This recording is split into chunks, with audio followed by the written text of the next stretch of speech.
Welcome back to the Re-Entry Archive. Today we're exploring one of the most profound and central ideas in jungian psychology, the archetype of the self. Whilst many archetypes represent specific roles or patterns, like the king, the trickster, or the great mother, the self stands apart. It is the ultimate archetype, the centre and the totality of the psyche. Jung described the self as both the whole and the guiding principle that draws us towards wholeness. In this video, we'll explore what the self is, where the concept comes from, how it teaches us, what the shadow looks like, and how it can appear in psychedelic experiences. The concept of the self was first developed by Carl Jung, who distinguished it from the ego. The ego is our conscious sense of identity. It is the I that thinks, feels, and acts. But the self is far larger. Jung described the self as the archetype of wholeness, the pattern that encompasses both the conscious and the unconscious mind. The self is the true centre of the personality, deeper than the ego, and it guides us towards individuation. This is the process of integrating all parts of the psyche into harmony. The self is both a whole and a process. As a whole, it represents the complete psyche, including the conscious ego, the unconscious, and even what transcends the personal. As a process, the self pulls us towards integration. It's like a gravitational centre, drawing the fragments of our being into unity. The self can often appear as symbols. Circles, mandalas, and spheres are all symbolic representations of totality.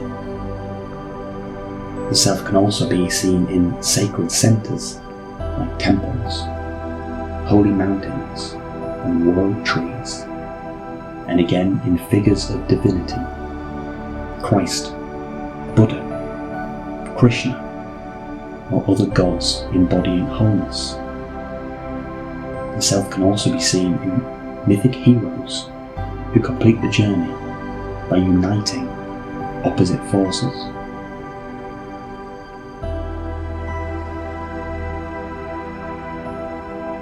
Cultures worldwide have expressed the archetype of the self in their myths and their symbols. The mandala in Buddhism and Hinduism, these are geometric images representing the cosmos in inner unity. The self is seen again in Christ as a figure who is both God and man. He unites the divine and the human, matter and spirit. The Tao in Chinese philosophy, this unnameable principle that harmonizes opposites. And again, in the philosopher's stone in alchemy, a symbol of perfected wholeness and transformation. The self is also seen in the hero's return in mythology, where the hero comes back, having integrated himself, bringing the treasure of wholeness to the community. These aren't just simple cultural curiosities, they are symbolic expressions of the same psychological pattern, a longing for totality and for harmony.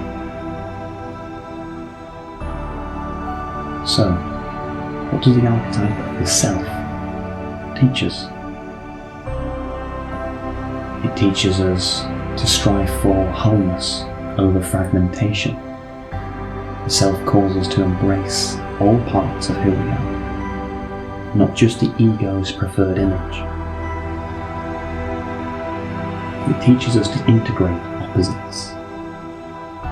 We must unite both our light and our shadow, our masculine and feminine, our conscious and unconscious sides. The self also operates like an inner compass. It shows up in dreams, synchronicities, intuitions, and in psychedelic experiences, guiding us towards growth. The self is there to remind the ego that it is not the centre. It is just part of a greater whole. The core lesson is that the self is the true ruler of the psyche, not the ego, and our task is to align with it, but not to dominate it. However, there is a shadow of the self. The danger here is not that the self becomes corrupted, but that the ego inflates by identifying with the self. This is what Jung called ego inflation, when the person believes that they are identical with the self. Instead of humbly aligning with wholeness, they come to believe that they are divine, omniscient, chosen, special. This can lead to narcissism, delusion, and in its extreme, even psychosis. In other words, the shadow of the self is false godhood. So the lesson here is humility, to recognize again that the self is larger than us, and that we must serve it, not claim it.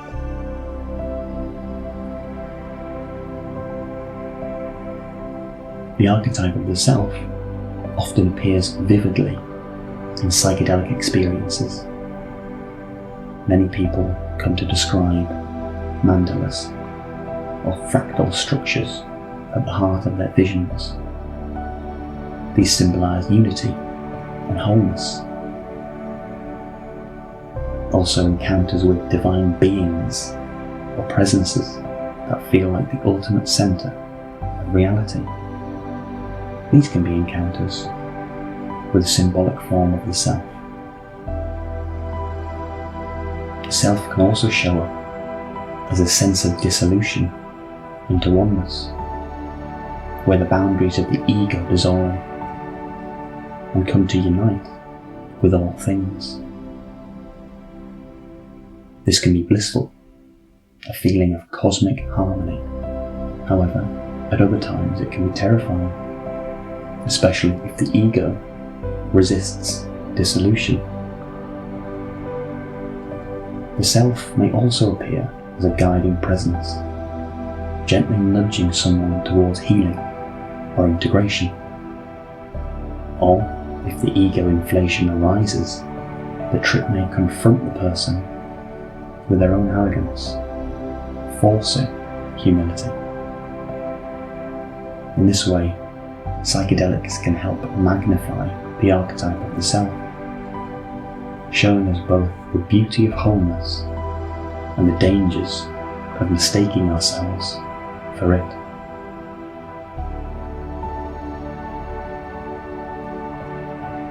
So, to summarize, the self is the central archetype in Jungian psychology. It represents wholeness, totality, and completed integration.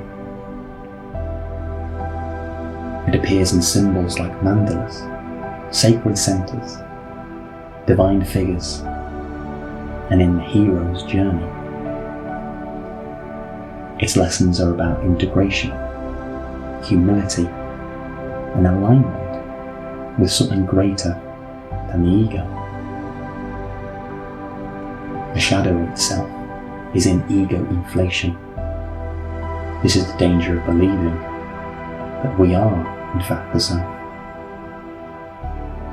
In psychedelic experiences, self may appear as divine presences, cosmic oneness, or mandala patterns of wholeness.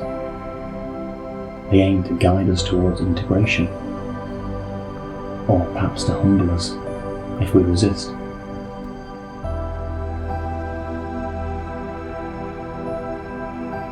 Ultimately, the archetype of the self is the deepest symbol of who we are and who we can become. In mythology, it appears as the divine center. In dreams, it shows up as unifying symbols. In psychedelics, it often reveals itself as radiant wholeness, or the profound sense of being at one with everything. But the real work is not the visuals, it's what you do after. Integration means slowly aligning your life with the core of the self, to live authentically, in balance and in wholeness, because, in the end, the self is not out there, somewhere else. The self is you, the whole of you, waiting to be realized.